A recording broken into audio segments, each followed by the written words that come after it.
Nitaweka kwa ngazi next time. No, the cameras. The cameras. Nitaweka kwa stairs. Nitaweka next time. Tell us when you are ready. Kwanza. Hi. Silence. Okay, good afternoon or rather good evening. First, our apologies, we've taken unduly long for this press briefing. And I'll go straight to our statement.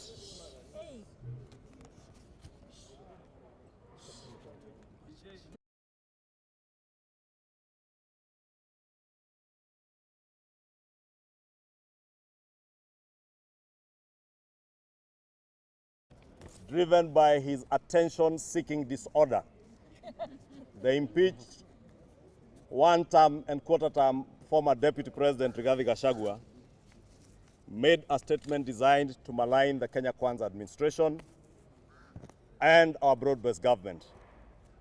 His unworthy effort to bring the government to disrepute must not pass without a response.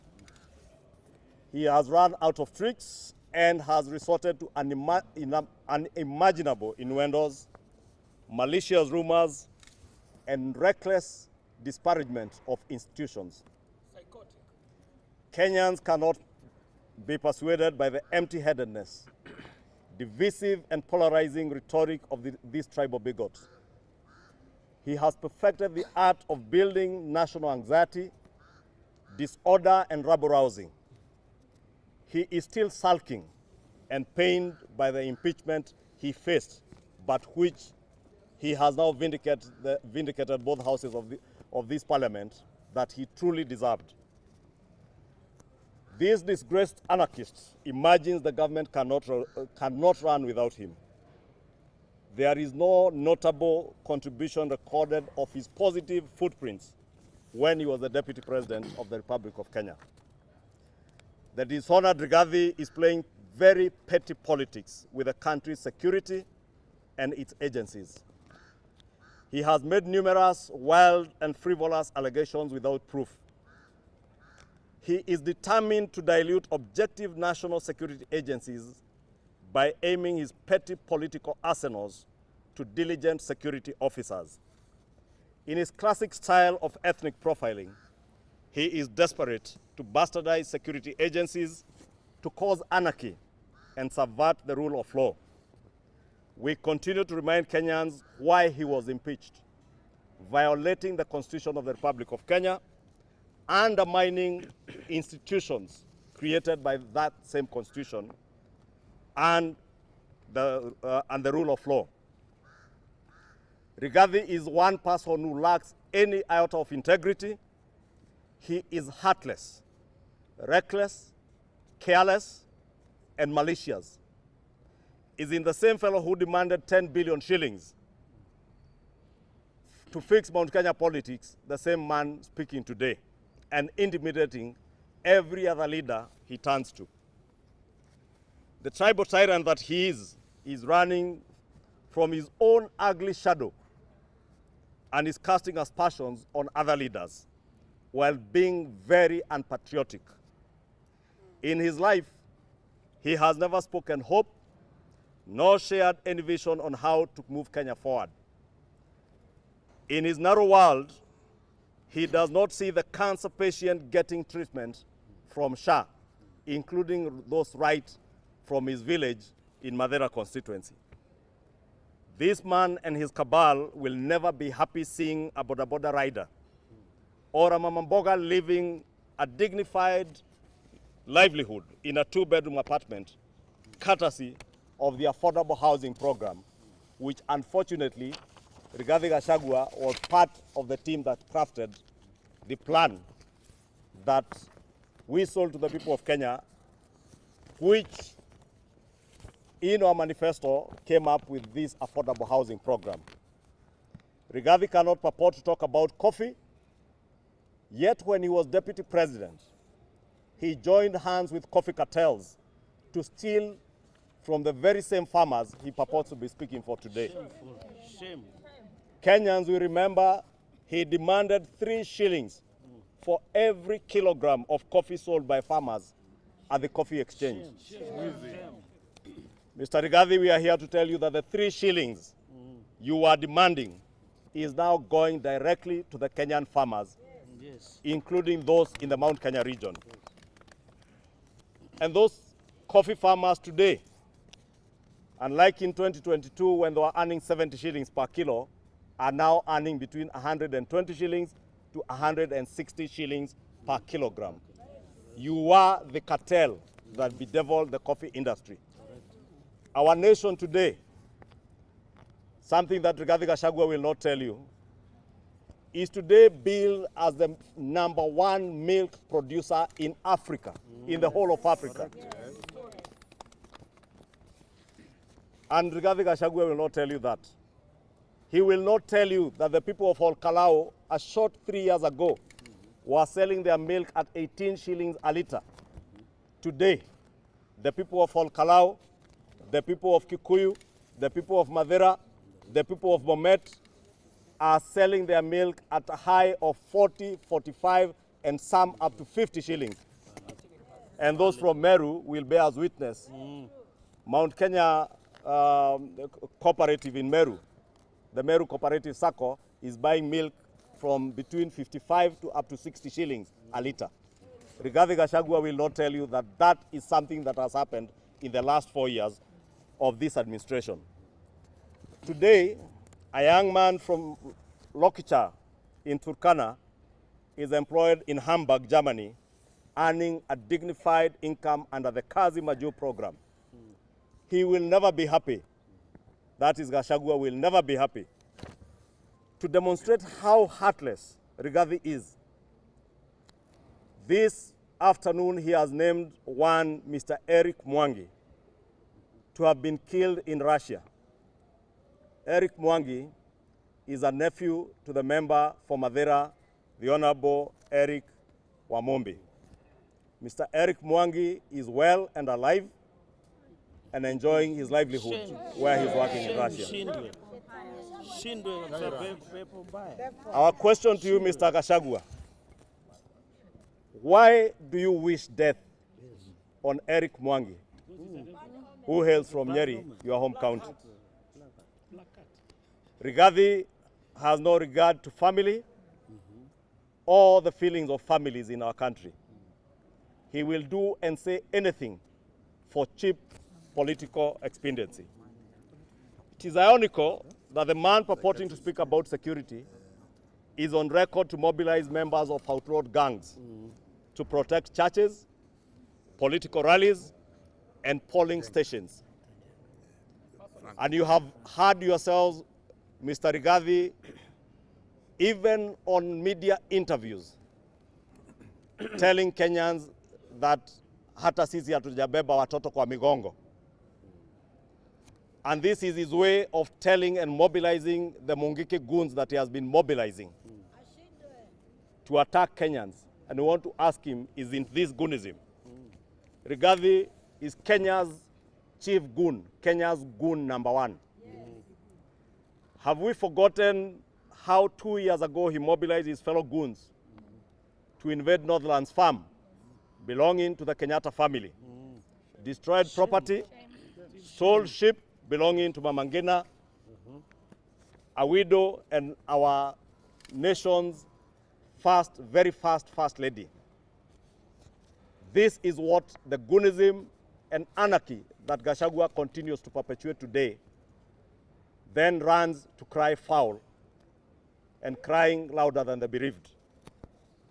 In particular, he has been very consistent in the last few days, alleging that there were guns stolen from Kikuyu police station.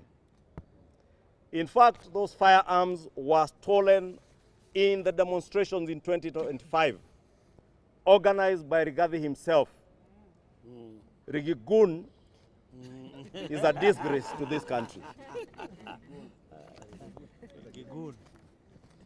In this demonstration, Rigi Goon organized for the torching of Dagoretti police post. Shame. The Kikuyu administrative offices, Shame. including the office of the DCC, the county government offices, not to mention the NGCDF offices that he had organized to be burnt the year before. Today he forgets that these guns were not stolen from Kikuyu police station.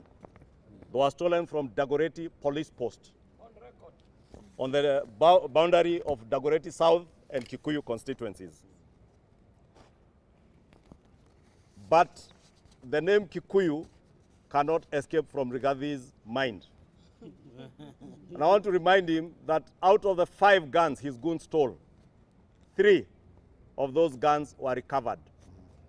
To date, I have confirmed from the police, they are yet to recover 2 guns, and those guns are still in the records of the police service as they are guns that were stolen from Dagoretti police station, police post. And therefore, what Gachagua has been saying can never be further from the truth. Regarding his bitterness, because he has spoken on matters touching on CRBC, a Chinese company, and also alleged that there were also Chinese from some China civil engineering company that were deported from this country. Rigathi has beef to pick with the China Roads and Bridges Corporation, and his bitterness exposes Rigi Goon's insatiable greed while calling others corrupt. Rigathi is the high priest of corruption. Correct. He attempted to extort Kenya shillings 300 million from CRBC when he was the Deputy President of the Republic of Kenya.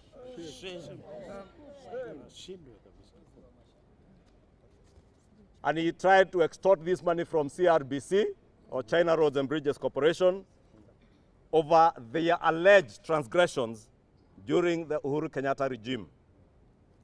CRBC, being a state-owned enterprise owned by the government of China, declined his demands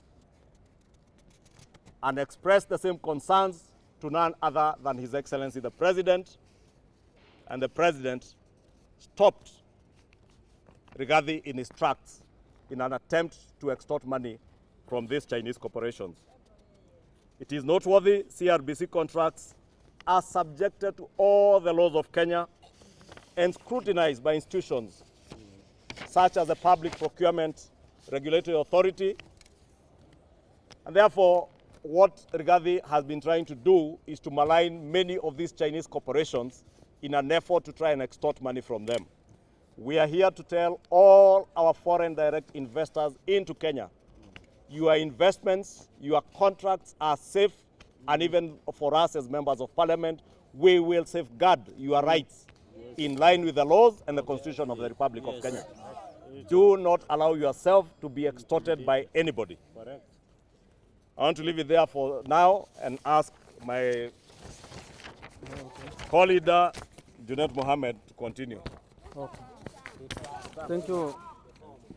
Thank you, my leader. I rarely listen to Rigathi Gachagua. I don't listen to him at all. But I just saw a few things he said today on social media. And he said that ODM is dead. I'm wondering, what does Rigathi know about ODM? Because him and ODM cannot be in the same sentence.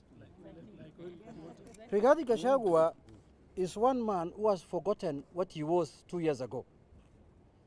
When ODM was in the streets fighting for the rights of Kenyans in 2023, Rigathi Gachagua is the man who summoned security officers in his office at 5 a.m. in the morning and told them to go and assassinate Baba.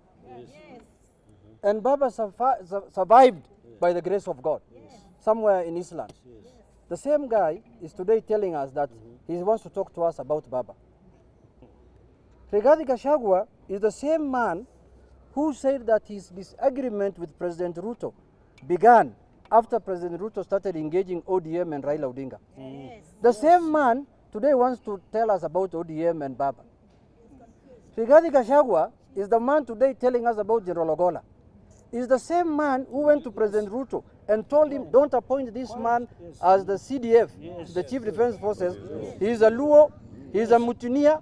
He can do a coup. He can remove this guy. The same guy today has the audacity to come and tell Kenyans about Jerologola.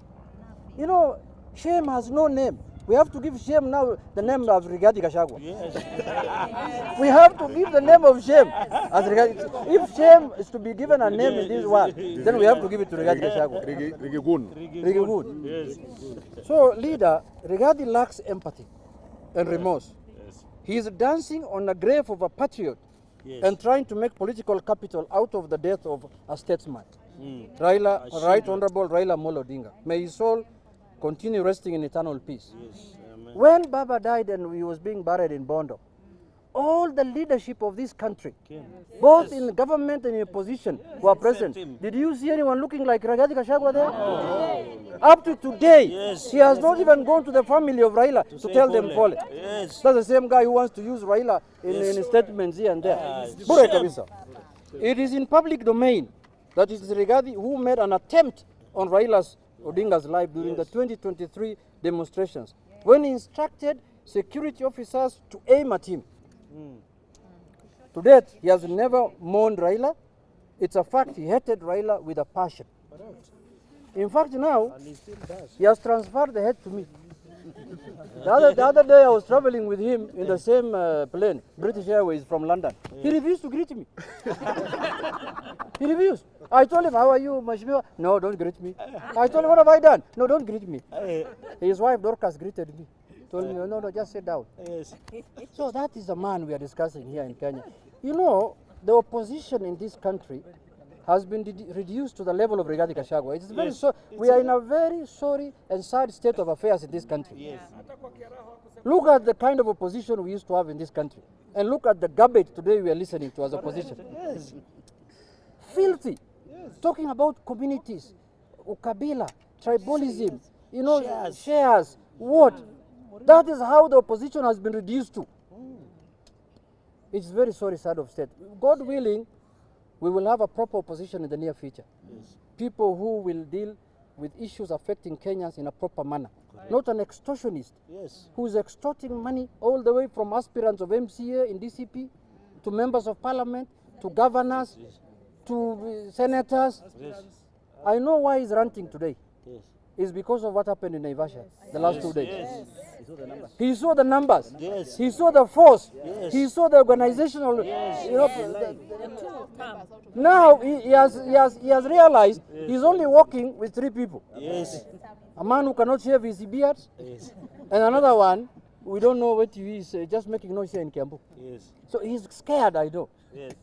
And I know he will get, I knew yesterday, with those numbers, Rigathi will get scared and he'll start maligning people's names. You know, long time in parliament here, in the old constitution, members of parliament used to be told to go get proficiency in English or Swahili.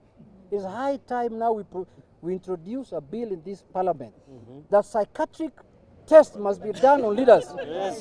You go to Dr. What is his name? Dr. Angel Franca, and you get a certificate. Because imagine having a madman like Gachagua in a leadership position. We are doomed. You know, madness is not removing clothes only. You can be dressed with a suit and a tie and you're a madman. You're a madman. Now, he has forgotten all these things that my leader has talked about. Rigathi cannot talk about public debt. I saw him talking about public debt today. He is incompetent to talk about public debt. He lacks the elementary understanding of economic management. When he was the deputy president, he considered that he lacked the understanding of economics in public. You remember? He said, mambo ya economics.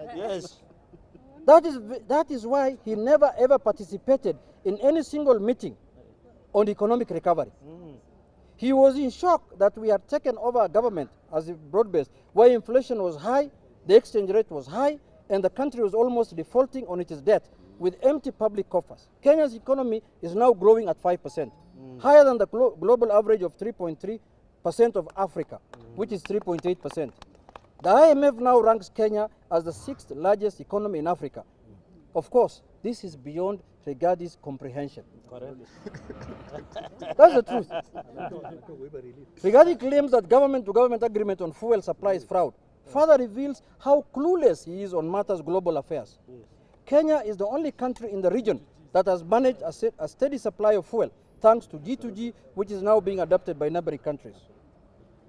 To secure social justice, the government of Kenya has developed a reparations framework and proceeded to compensate victims of protest and riots from as far back as 2017. I know why he's opposing that. Because he participated in maiming and killing of ODM supporters in the streets after the election. We know. Why was he going to the office at 5 a.m. in the morning? In darkness. He was planning against Baba. He was planning against ODM. Now, the compensation panel has processed 680 claims and paid out more than 674 million to 555 verified victims. In addition, 472 eligible claimants have had their state compensation delayed or put on hold due to insufficient supporting documents. Rigathi is on a fishing expedition. Yes. Desperate for attention, to salvage his dwindling political virtues, disillusioned by his lack of national influence and bleak political future. He's a liar, a cheat, a conman, a political turncoat.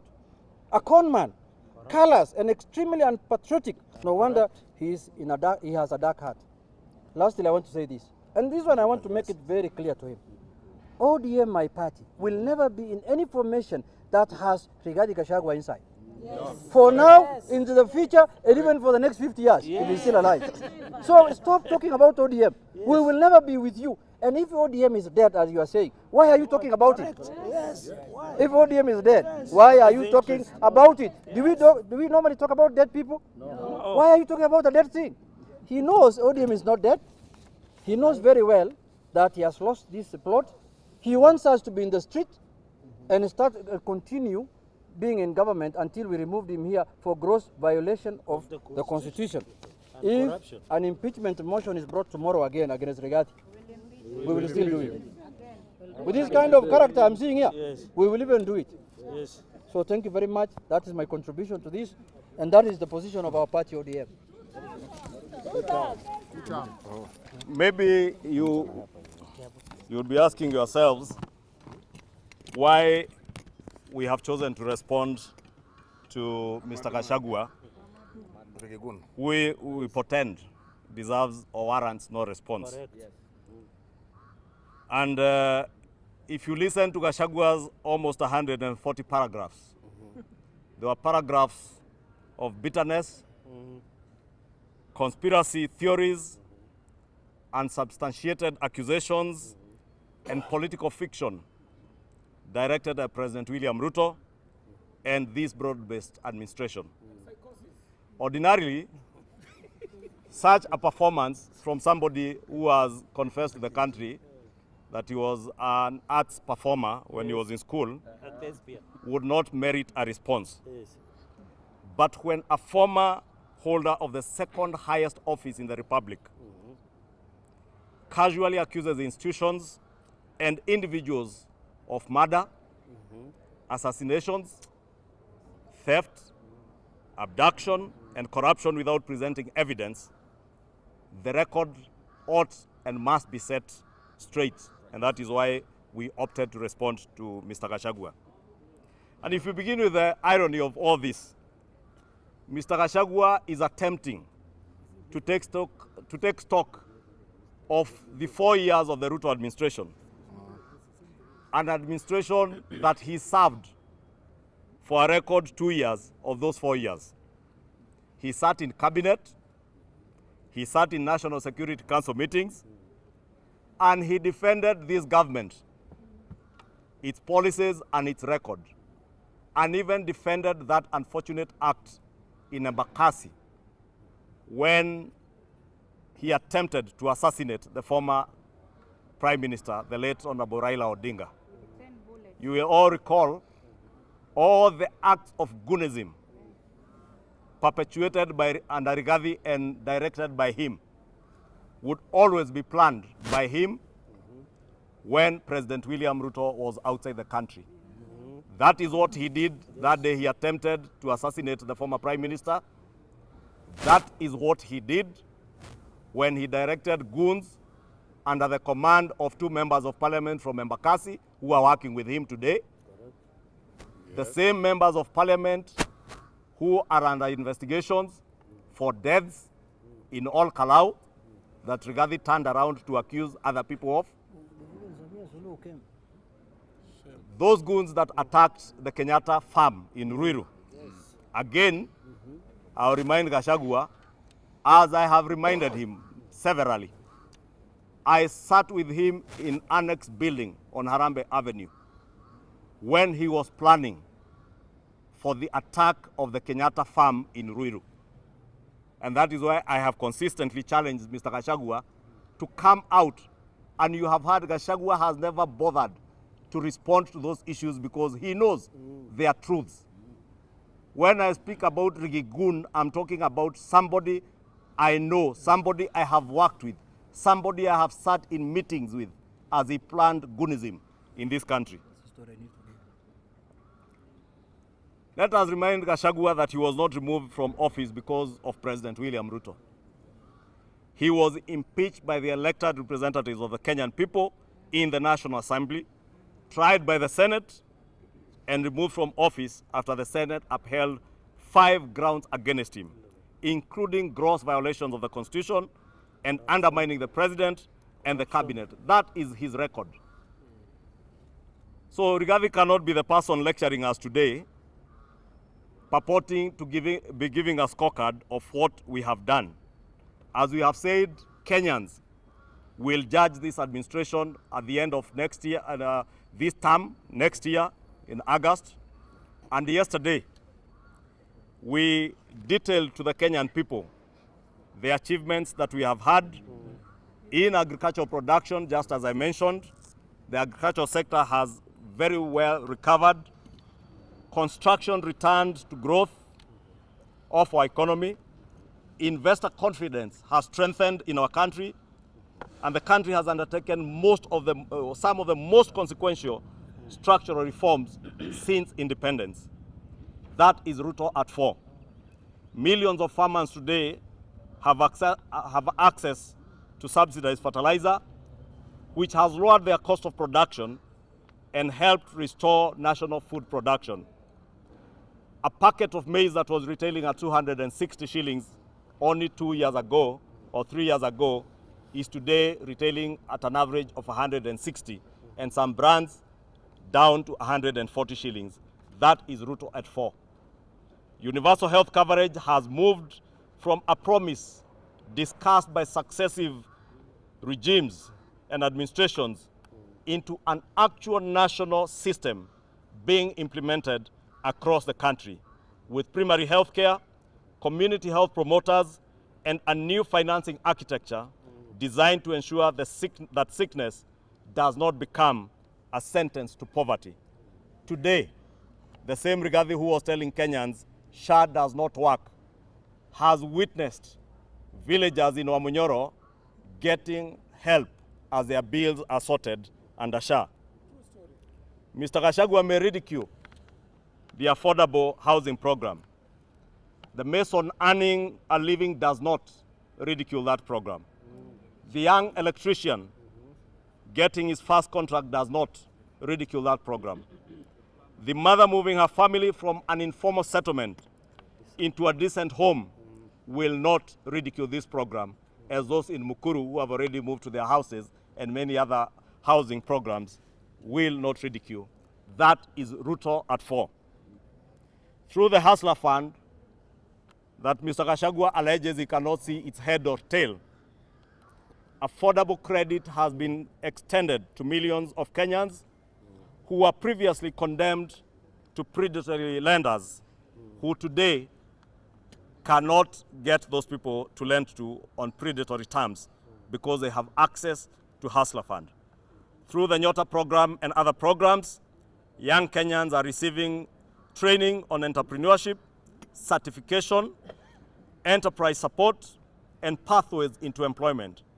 Through labor mobility agreements, as I said earlier, Kenyans are accessing employment opportunities across the world, as Rigathi Gachagua ridicules families like that of Eric Mwangi from Nyeri, who he alleges to have died in Russia while he is still well and alive.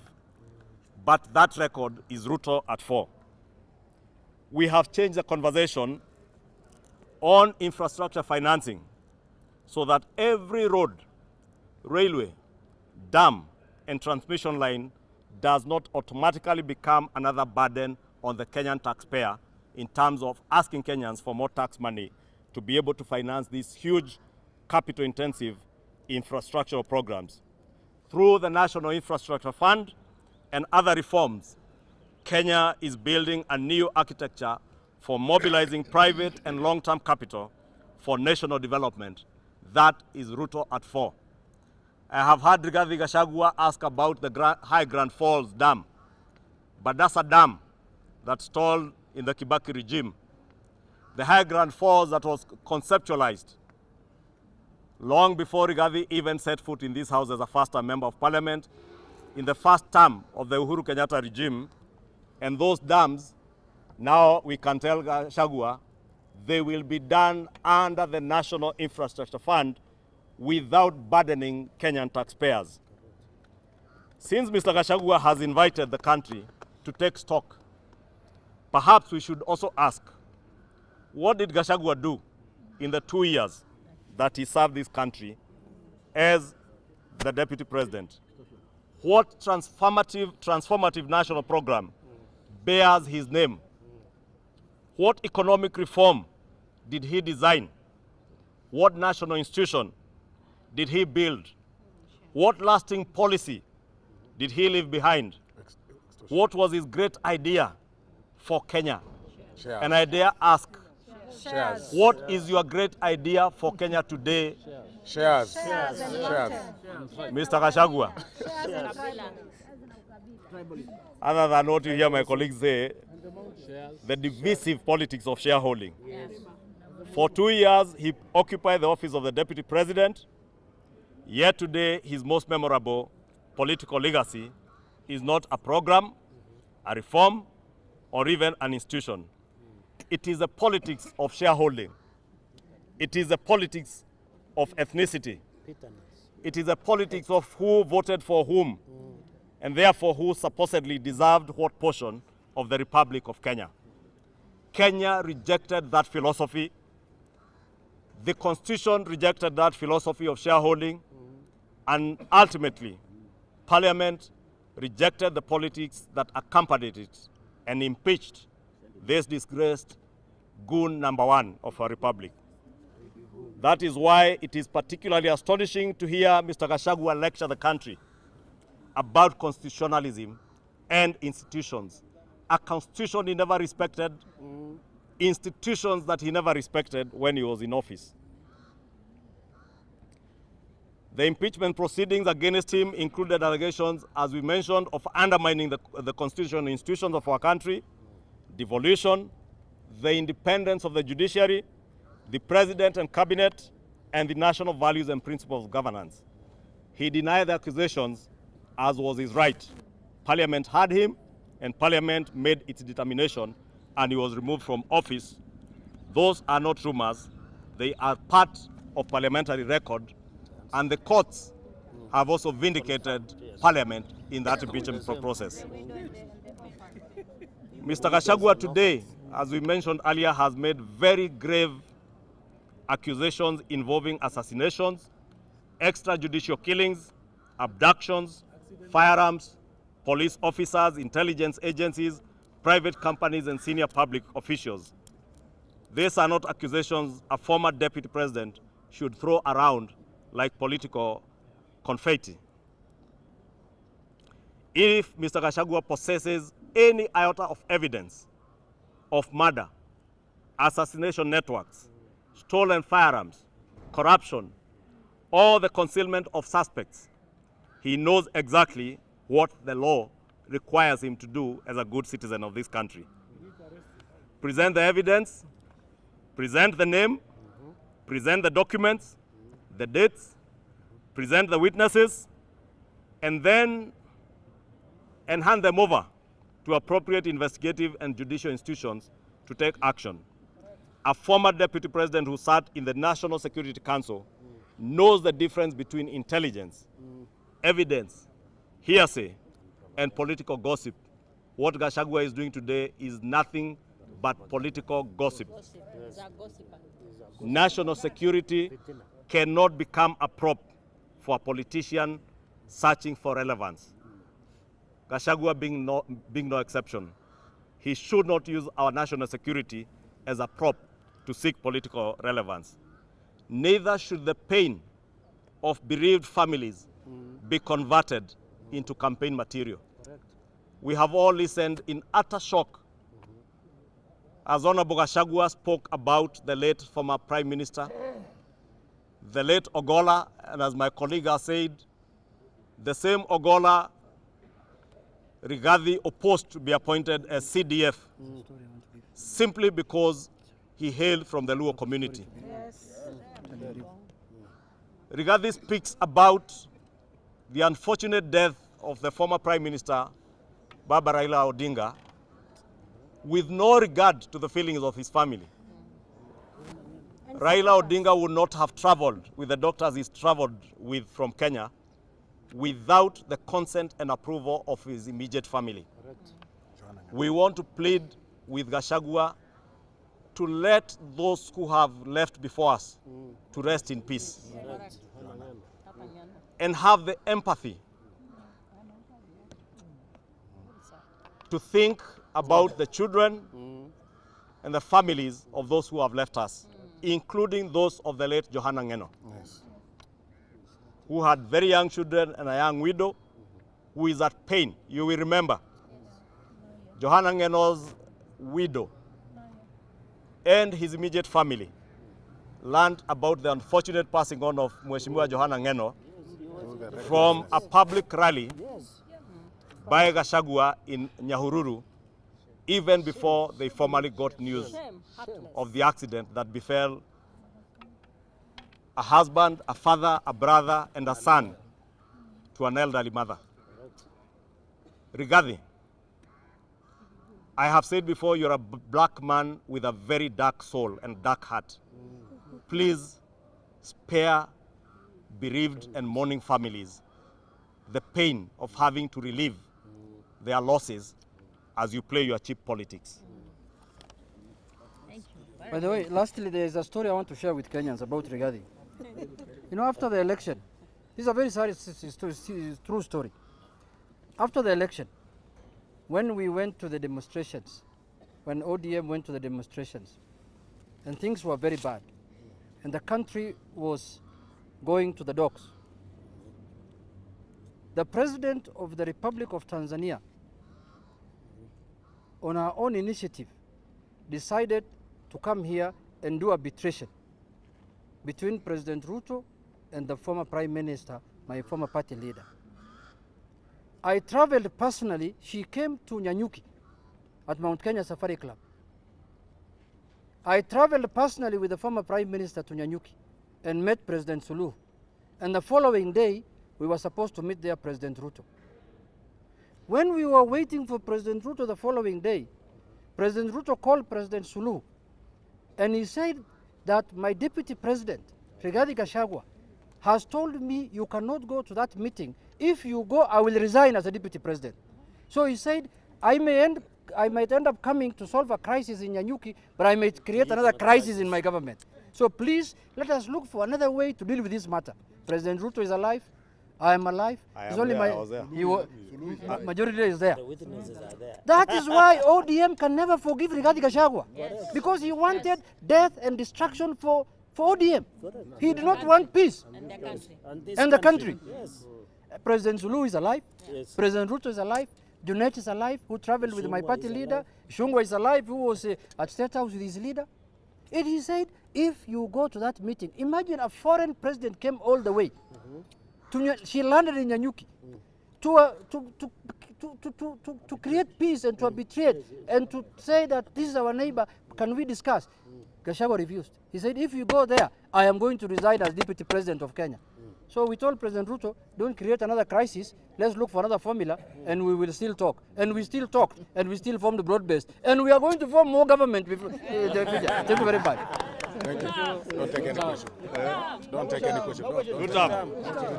So, that was it for today. Asanteni sana. This must be. Whose phone is this? Ama ni yenyu?